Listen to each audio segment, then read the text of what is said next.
following show contains adult content. It's not our intent to offend anyone, but we want to inform you that if you are a child under the age of 18 or get offended easily, this next show may not be for you. The content, opinions, and subject matter of these shows are solely the choice of your show hosts and their guests, and not those of the Entertainment Network or any affiliated stations. Any comments or inquiries should be directed to those show hosts. Thank you for listening.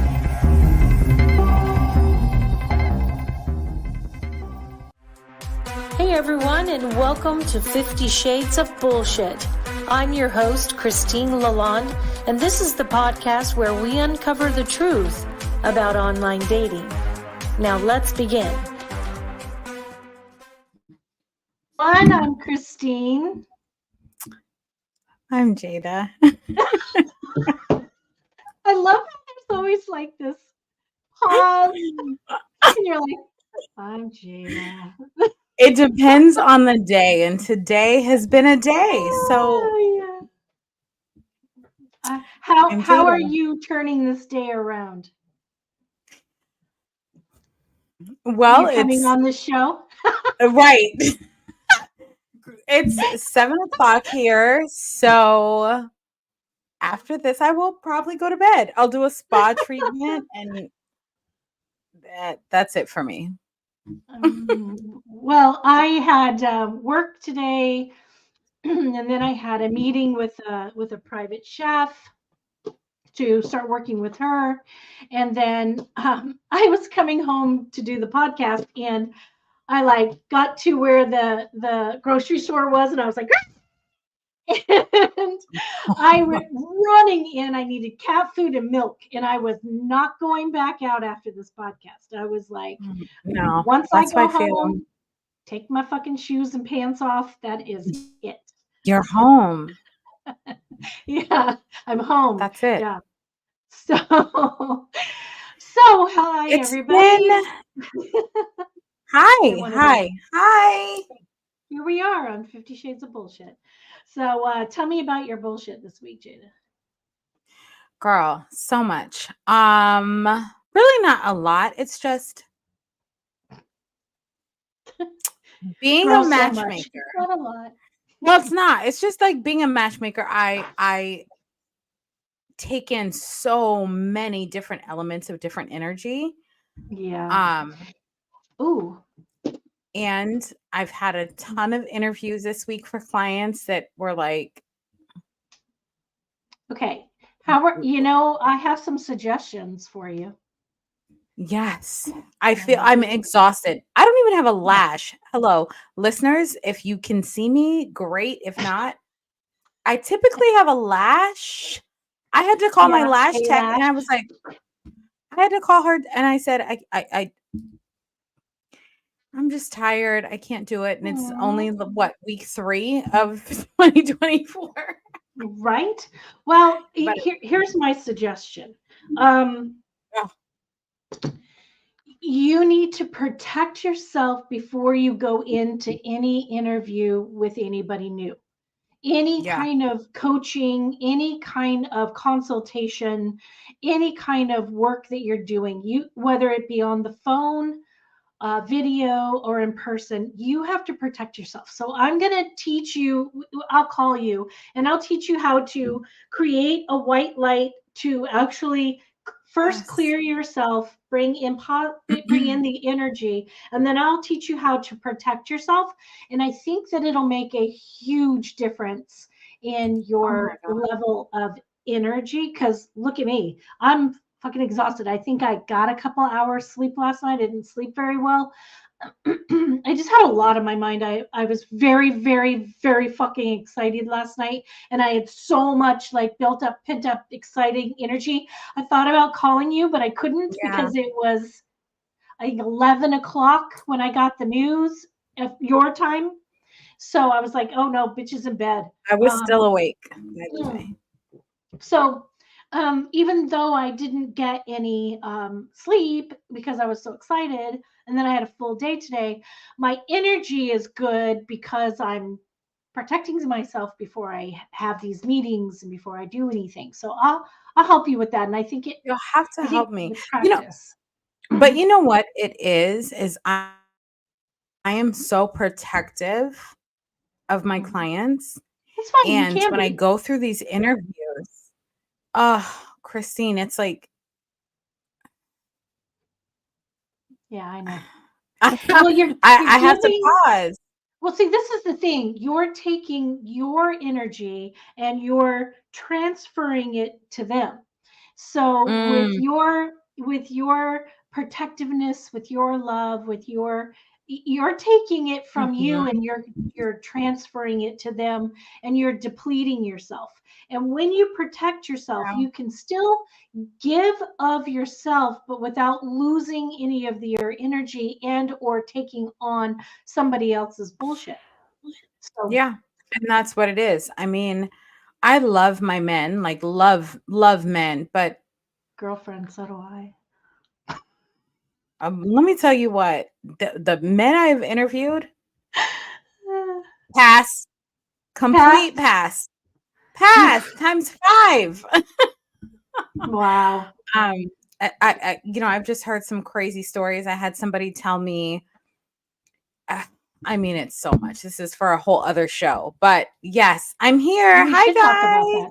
We should talk about that. We should do a show about, the kind of things that you're hearing, the kind of things that you Oh, go through as it's a matchmaker. crazy. It's crazy. It's Yeah. literally bananas. But Mm. and I feel just I'm all over the place. But you look Yeah. lovely. Thank you. I I'm know doing good. why. I know. I'm doing good. Um, I'm pretty fucking happy with my life. Things are going very well. So yesterday, after work, I went to my production partner Ryan's place, and we did the final editing for the pitch, the sizzle reel for Darling of the Derby, the our documentary. our Virginia girl. Uh-huh, uh-huh. And Mhm. um, so this is how I manifest things. Okay. Let me tell you how I'm powerful all my ears. manifesting is. Yes. Um, so when you're on the right track and you're, you know, staying on the road towards where you're supposed to be manifesting. When Mhm. I'm doing, let me explain what happened. So I met Ryan's last night, and I think I talked about this back in June when I first got the call. I got a call from a Hollywood producer who does films, feature films, and she Mhm. called me and said, "Hey, I am the producer of Diane Crump's movie of her life." And I was like, Mm. "Oh shit, you've already optioned that?" And she's like, "Yeah." And I said, "Oh, Diane never said anything. I'm doing the documentary." And I said, "I was going to do the movie after, but cool. It's already taken care of. It's cool. I got the documentary." And she was like, "No, I don't think so." She's like, "I have the rights." And I was like, "First of all, there's a completely different animal between a feature film and a feature documentary. It's a different whole ball game. You would have had to option it for everything, and you did not." I have the documentary. And she was like, "Oh, this is a Mm. conflict. You can't do this, you can't do that." And I said, "Yeah, actually, I can. Maybe you should talk to your people because I've talked to Mm. mine and I know the rules. I know how to play the game." And she was freaking out. And I said, "Don't freak out. My documentary is going to help your film. Your film is going to help my documentary. It will be fine. You know, any kind of generated interest that I will get will only benefit your film because my documentary will be out before your film. Don't you worry." So she went back and did her calls and reached out to me a couple of days later and said, "You're right. Um, we don't have a conflict. You do your thing, I'll do my thing, and let's collab to that together." I said, "Great." So I helped her out with some stuff in August after we did our filming, and haven't heard from her in a while. I was at Ryan's last night, and I had to go get water, and I came back from getting water, and I said to Ryan, it's interesting how exciting it is that we just finished the sizzle reel, and we're going to be finishing the pitch deck this weekend, and we're going to be ready to start, shopping this, um and they haven't even started the film yet. They haven't even finished the script yet. And I said, it's wild. And the minute I started talking about this producer, she texts me out of the Stop. blue. Yeah. So I manifest the shit that comes to me. She texted me and asked how's it going? And I said, well, we just finished doing this. We've already heard from ESPN docs, Netflix, and HBO Max that they want to see it the minute it's ready. They're already saying, yes, we will look at it. So you can't I'm so pitch. proud of you. Oh, Phil. Phil says, speaking of sizzle, Jada and Christine. Thank you, Phil. By the way, Phil, I sent you an email. Please check your emails. Yeah, I want Phil on the show. Phil, we love you and we need you on the show. He needs to come on the show. So I was what was I saying? Well, I want to say I'm so proud of you. Thank you. Oh, thank you. You Yeah. cannot pitch to any of these networks without an agent or a attorney that is an entertainment attorney who has a relationship with these people. And Ryan already has the relationship with these people. That's why, we paired up, and that's why we're working on this together. And the message I got from the producer said that her script writer, is really close friends with the senior producer at CNN. And he said to this writer, when the writer was talking about the movie he's writing, the script, he said, oh, I want to be part of the documentary. And is there a documentary happening? And the guy said, oh, I'll connect you with the producer of the movie. And I think there is something in the works. So she reached out to me and said that CNN wants to see it immediately.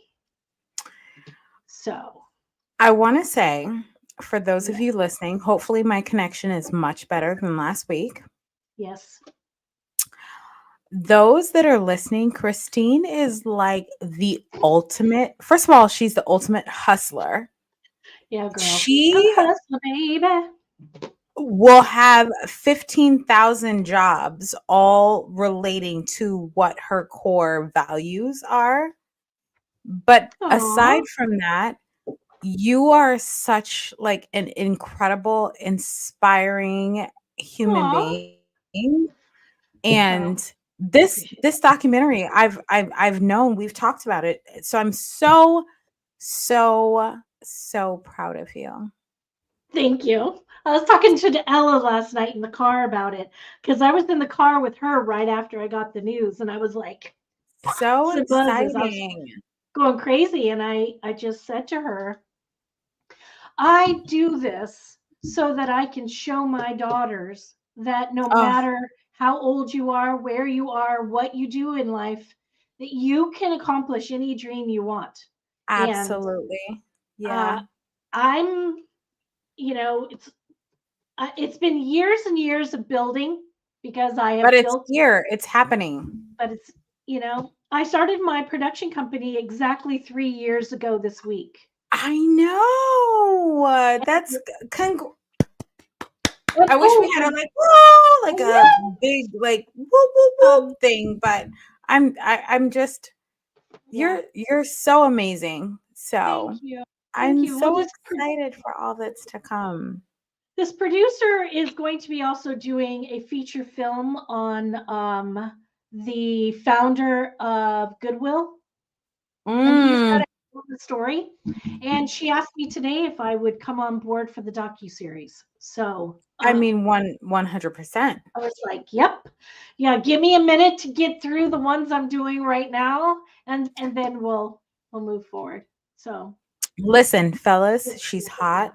She's single. She's amazing. She's successful. Get in where you fit in, like I'm now. trying. I mean, this is crazy. okay. Here we are.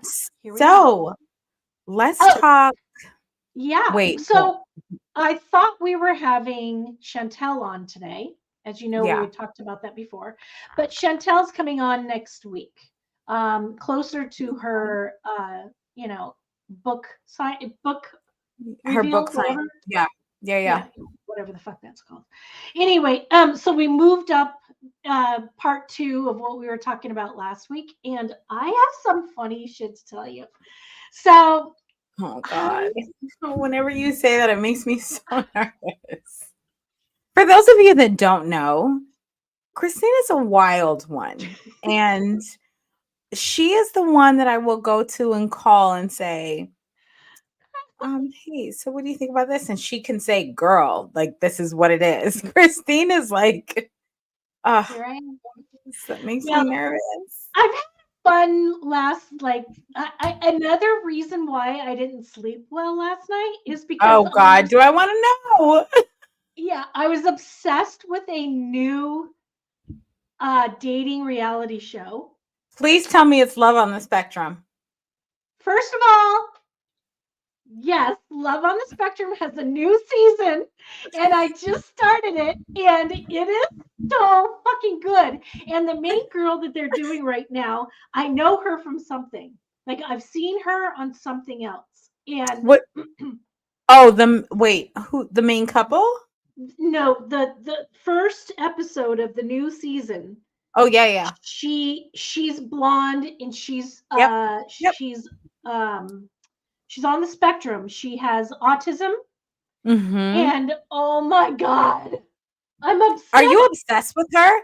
Like, I think first of all, that's my favorite show on TV right now. Because they're so, and in a matchmaking space, I love it. But anyway, I'm obsessed with the fact that these amazing human beings are on the spectrum, whether they be mentally handicapped or they are, have what did I just say she had? Shit. Autism. Thank you. She's, they're autistic and they go through a lot and they just want love, just like everybody else. And she got it.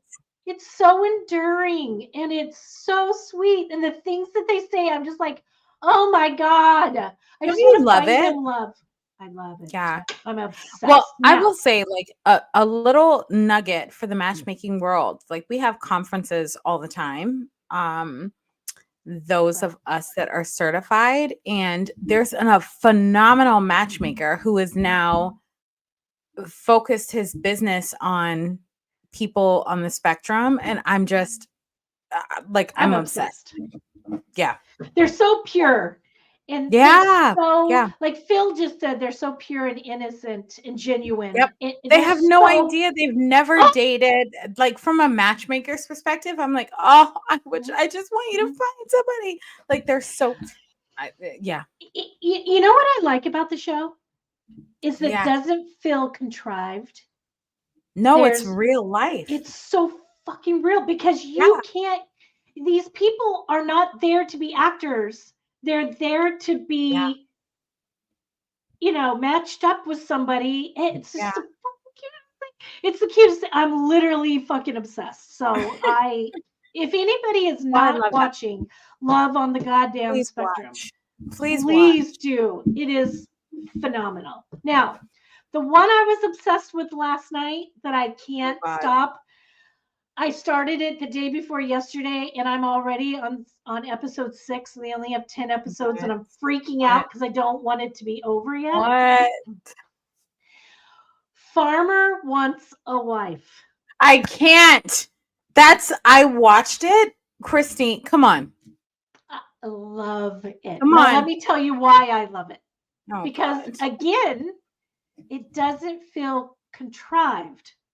Those goddamn farmers are saying live shit. They're in the True. background. They're 100%. They cannot be anything but them rancher farmer selves. They have That's no very true. social understanding. They are not there for fame and celebrity. They have they cannot go on a dating site that will give them what they need at this point because they don't have the time to waste on swiping and dating. They don't have the time for it. They are up at dawn and they're in bed by the sun going down because they have horses and cattle and farms to run.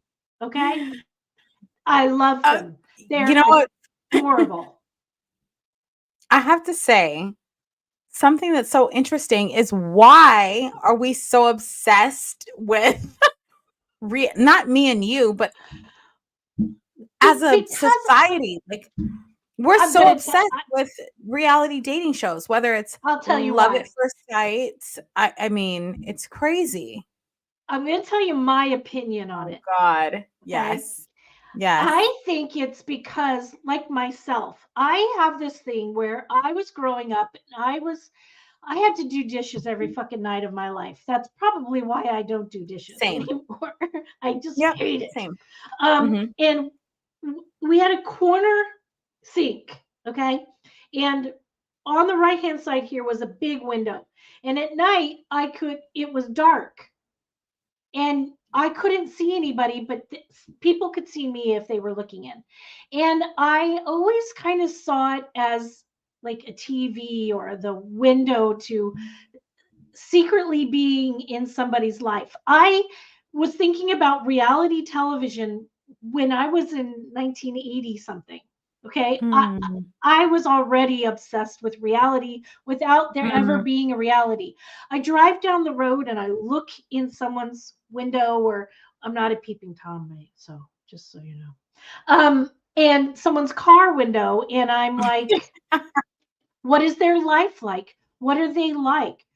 Do they get happy? Are they sad? Do they have love? Do they hate people? You know, that's probably why I'm a documentary filmmaker because I love real life. Mm-hmm. And love is Yeah. such a obtainable, unattainable thing. It's hard to get, but it is hard to find, but yet it's something that everybody longs for. If you're a hermit and you don't give a shit, that's fine. Don't watch it. I don't understand you anyway. But if you are a normal human being, you want to be with somebody, you want to have a connection, you want to have sex, you want to have love, you want to have companionship, you want to laugh. And watching other people obtain it or having the opportunity to obtain it is fascinating. Plus, other people's drama is much more exciting than our own drama because it allows us to Mm-hmm. see that other people have bullshit too and we're not alone. It's human nature to feel like we have to relate to somebody. And so I think that they're very important. I think that everybody knows that a lot of them are edited a certain way and contrived a certain way and whatever. But that's what I'm loving about Farmer Wants a Wife and Love on the Spectrum because both of them do not feel like they're doing creative editing. It does not feel like they're contriving it or expecting them to do a certain something. These girls are honest to God there to have a simple life and to find a good man who owns land and has a thriving, life and business and wants to join and have this life. I love it. It's killing me how good it is. Yeah. I'm loving it. So I will say, I mean, there's so many dating shows, honestly, mhm, on TV. mhm, I love that we have branched out to Love on the Spectrum because that's huge, mhm, right? mhm. So many dating shows. I love the farmer situation. I was like over it. Well, I'm But from the Love on the country, Spectrum, so it I'm made so sense to me. into. Oh, of I'm course. liking Farmer Wants a Wife because these guys do not know what to fucking do. They are so Oh my gosh. lost, I just thought about something. I and I just thought love it. about something. What? Have you seen Prison Brides? What? What? Boom. Prison Brides. Prison It's Brides. girl, it's only 2 episodes right now, but That is a it's vibe. these women. It's girl, it is these women from other countries. Like one woman is from Germany and she meets this guy in America on through I don't even know what Yeah, the these network guys is. get online and get on dating sites. They get on sites, but she's like moving across like to see him. She's meeting his family. Another woman is from Australia. Who wants It's someone in like jail? one woman has someone who is in prison for 50 years. But she's like, we're writing, we're connecting. I'm gonna go What? there to where he is to get married for And my then they can husband. have conjugal visits. I don't even know. Look up Prison Brides. It's What's it on? Lifetime. Prison Brides. Okay. Oh my God. Yeah. You see it? My God. Uh, I'm gonna have to watch this. Anything dating and matchmaking, of course, I'm obsessed with. Yeah, well, you know. But let's talk about Love is Blind because the new episode comes out in a few weeks. The Yeah, new the new season. season comes out. Mm-hmm. We got through last week talking about the different people on the show.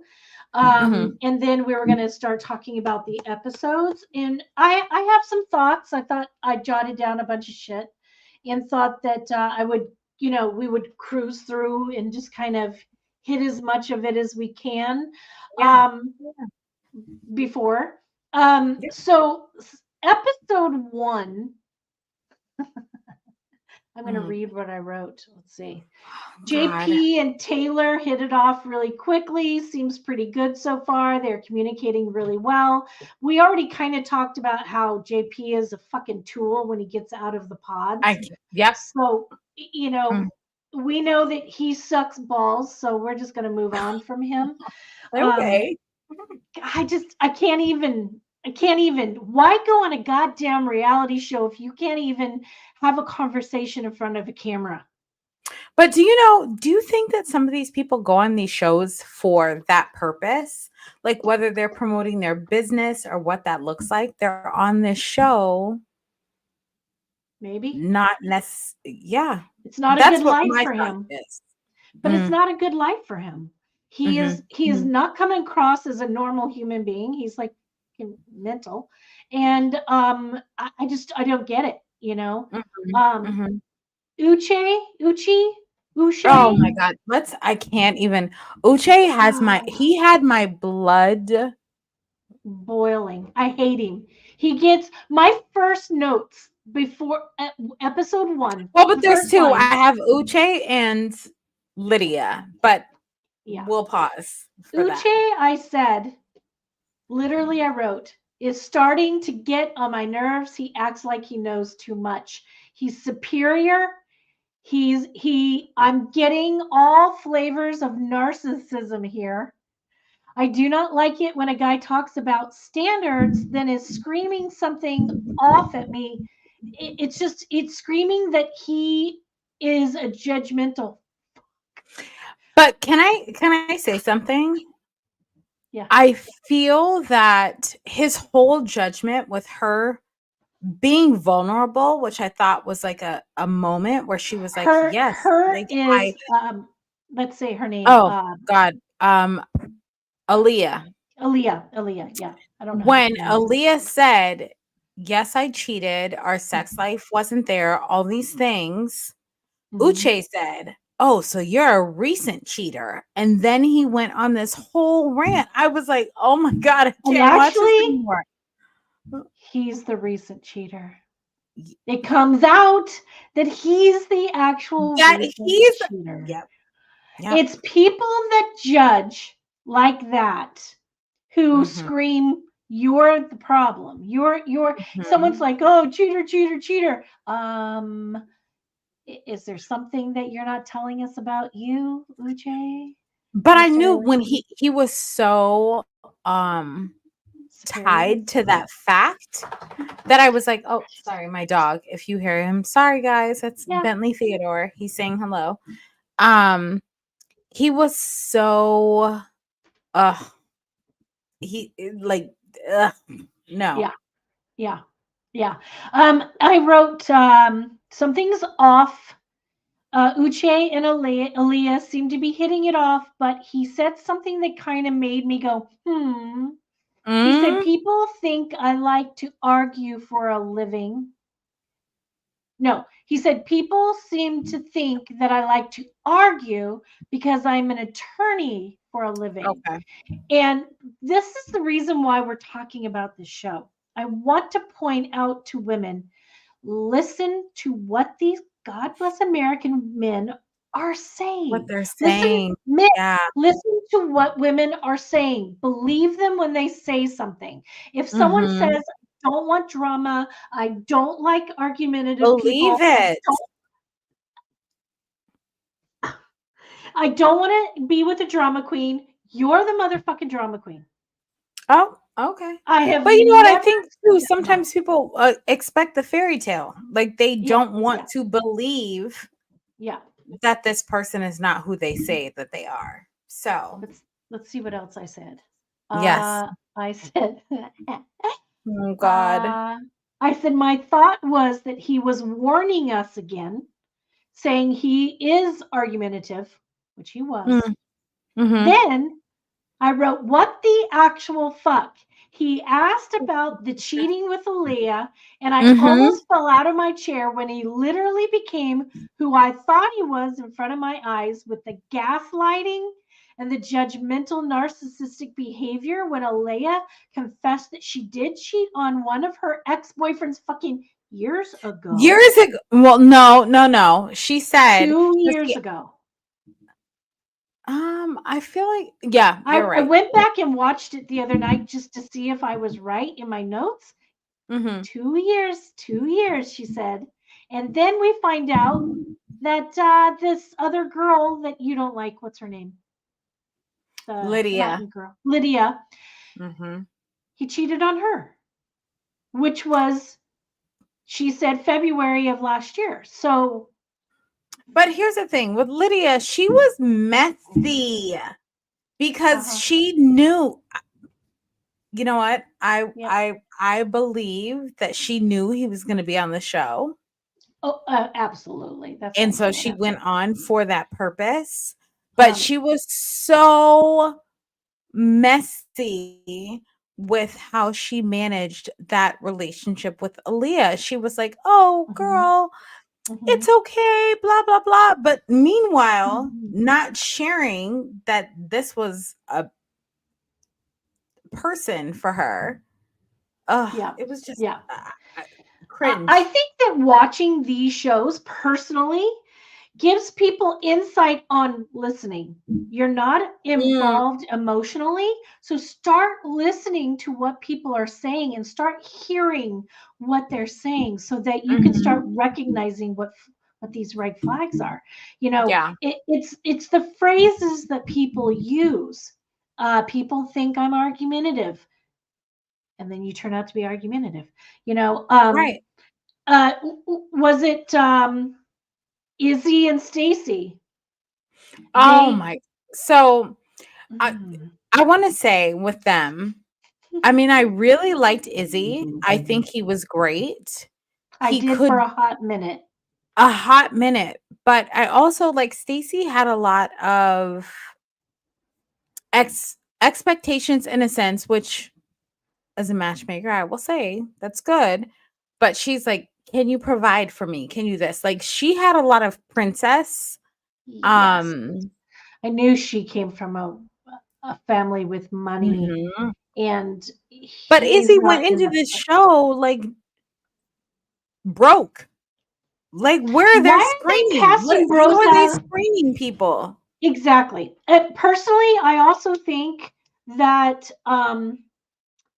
I think casting knew that Mm. Uche and Lydia knew each other. I think Lydia might have said something, Oh, and 100%. I think they were like, "This is fucking golden because we're gonna get some drama out of it." That's 100%.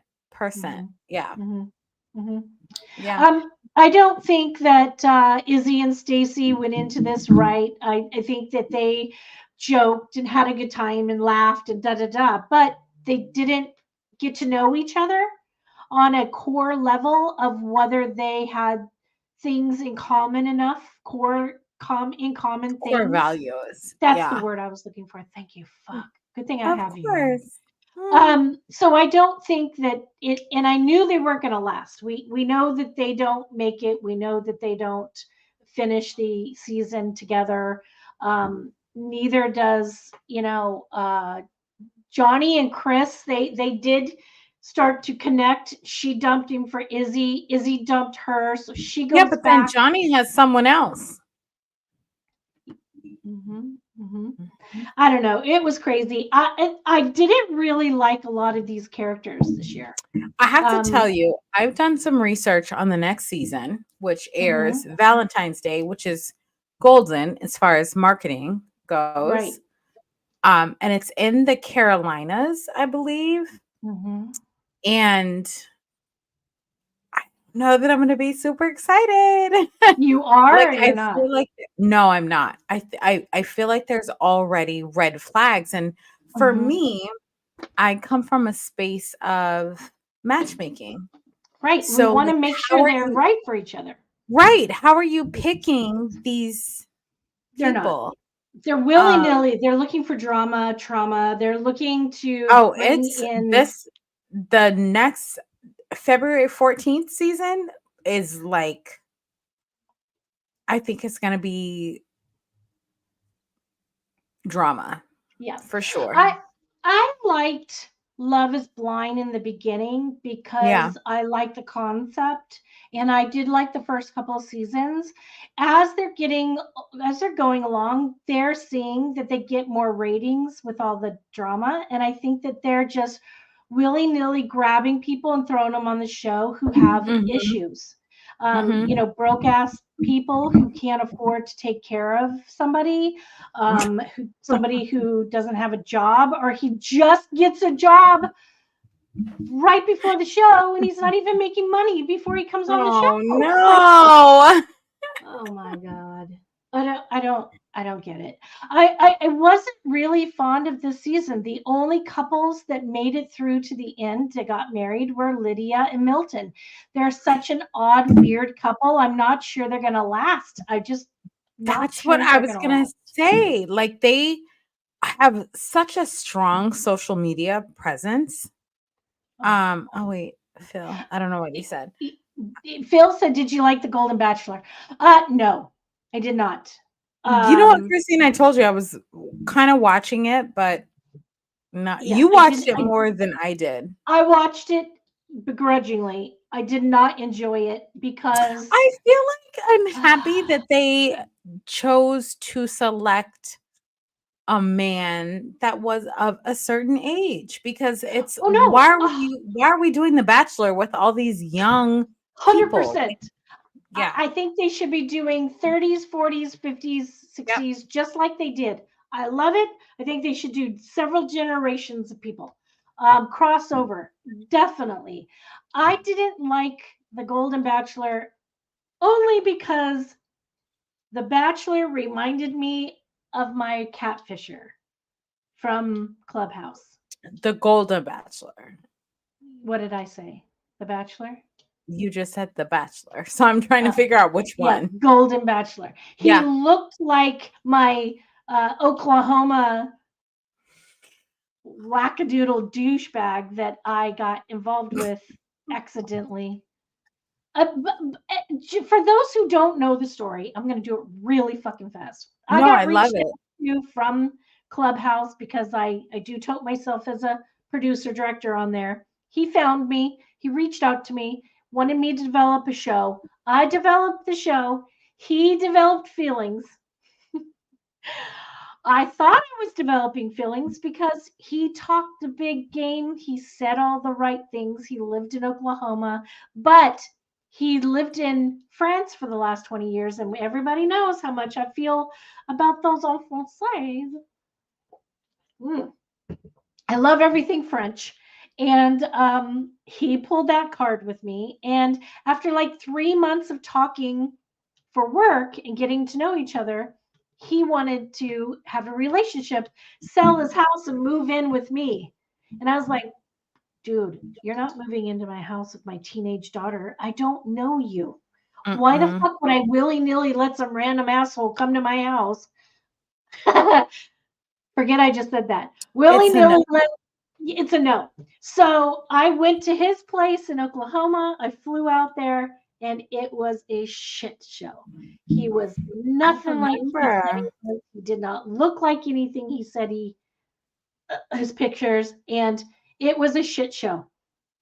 Long story short, he was very weird looking, and I'm sorry, the Golden Bachelor reminds me of him a lot. He looks like him, and it just turned my stomach. It just made me gross. It was gross. But aside from that, do you feel the longevity of Golden Bachelor? And yes, I will say, as a matchmaker, I'm so excited they got out of like 20s. Like, come on, everyone is like 19, 25, 22, 23. Like, where are the people that are single parents, widowed, or whatever that may be? So tell me what you think. I like it. I think it does have longevity. I love that they're going older. I just personally didn't like the Bachelor, the Golden Bachelor. Not that I didn't like him. He was nice. He seemed cool. Yeah. He seemed genuine. He did struggle. He did cry. He got emotional. I loved it. It was great. I had a hard time with the look of him, only because he reminded me of a terrible your person. Yeah. situation. But other than that, I thought it was pretty good. He got married to the woman he picked. Phil says years ago they had a show with heavier people that I enjoyed. What show? Phil, tell us. A heavier person. I like it. I applied for the Golden Bachelor when they were looking back in 2020. And they didn't pick me. But then again, I'm really glad they didn't pick me to go on the show because we would not have had anything in common. And you know what I found? It's really weird. I found that all the women that were in their 50s and on the show looked a lot older. They all looked a lot older. And they didn't have youthful, I personally think that they should do a late 30s to mid 50s. That's what I think that the next one should be. Call it Golden Bachelor if they want to fucking, or Bachelorette, whatever. Keep it golden, whatever. But I think it should be late 30s to mid 50s. I would agree because there are so many people that have been married and I've had a plethora of people recently that are widowed and just like going through different things, and it's like where's the shows catering to that dynamic? Yeah, I know. I don't know. I think that reality dating shows are not going anywhere. Thank God, because I want to get mine going. You're starting one. Yes, I am. That's why I'm like, I don't want it to go anywhere. I'm Well, also watching Patty Stinger lately. The other day I was watching Million Dollar Millionaire Matchmaker, Matchmaker. Millionaire Yeah. Matchmaker, Yep. because I find her interesting. I find her fascinating. Mm. Her concepts. I'm always saying your picker is off because of her. Um, I'm not really, I don't love the show itself, but I like some of the ways that they are the concepts of the show. So I watch a lot of reality show to kind of see how I want to structure um, relocate for love. So I'm trying to find the right format for that. So Well, you we'll have to see. watch Prison Brides and 90 Day Fiance and all of that. But yes, Patty Stanger is amazing. She's part of a select group of matchmakers that I'm in, and she Mhm. spoke at a conference, and I mean she's great. Mhm. Um and there's so many people out there that just need their person. So, of course, that's like Oh, me being matchmaker, but Phil said the show he was talking about is called More to Love. Oh my God, More to Love. Like more more body to love. I don't know. He's Let's saying look it's it up. heavier people. Hey, I love Phil, by the way. I do too. Every week, Phil comes through. Phil, I think that you need to answer my email because we want you to come on and talk about your story. Phil has a very amazing story, and we want you to come Mhm, on and talk with us. So please mhm. do. Please do. Um, yeah, I don't think reality shows, television, dating shows are going anywhere because it's all about the time for love. Everybody's looking for love, love, love, love, love. But maybe Um, you changed the narrative. yeah, oh, Phil says I didn't see the email. Okay, I'll resend. What I want to do is maybe in the next week or two, when you have a minute, we should set up a time to have a call to really start to break it down because I want to break it down and take the best Mm, elements mm, from certain shows and for sure. do this. Yeah. And I think that I think we can make it work. Um, I think relocate for love is going to be a great thing. It's I'm so also 30s, excited for 40s, and that. 50s, 60s year olds. So Mhm. it's a mature audience, which I like. Yes. I'm sorry, So, audience, that I look so horribly, but, oh um, hush, you look beautiful. You um, cannot look so horrible. I'm so tired, but Yeah, this was I'm a good pretty beat. show. This was fun. Next week we are talking to Chantel. Chantel came on an episode very early in the podcasting thing with me. Mhm, Very mhm. early. I think she was within the first couple of months that I started the show. And what she talked about with us at that time was huge. It really made a big difference in my dating life. Which I can't even begin to tell you what that was like for me. It helped me tremendously. I'm going to see really quick if I can find her. Chantel. I don't know. I was going to say what episode she did so that you guys could go back and listen. I'm going to put in Chantel really quick. Chantel. I don't know. It's not coming up. Damn it. I Yeah, but know. Yeah. yeah, Chantel. She is amazing. Chantel's going to come on and promote her new book. And she is really a fountain of information. So that's great. Mm. Um, Jada, thanks for always I being love here you, with me every boo. week. I love you, Of boo. course. A lot's going on. We're getting ready We have for to talk later. Valentine. Sidebar. Yeah, yeah, we do. Mm. I have so much to tell you. Anyway, Mhm. thanks everyone for coming on and listening to us every week. We really appreciate you all Thank coming you, back. Phil. Thank you, Phil. I know a handful of people who are listening right now, and that means a lot to us. So, same time, same place next week. And until then, let's keep this shit real. Bye, everyone. If you enjoyed this episode, please share with your friends, like and follow us on Instagram at 50 Shades of _bullshit and Facebook at 50 Shades of Bullshit. Thanks so much for listening, and we really hope to see you again next week.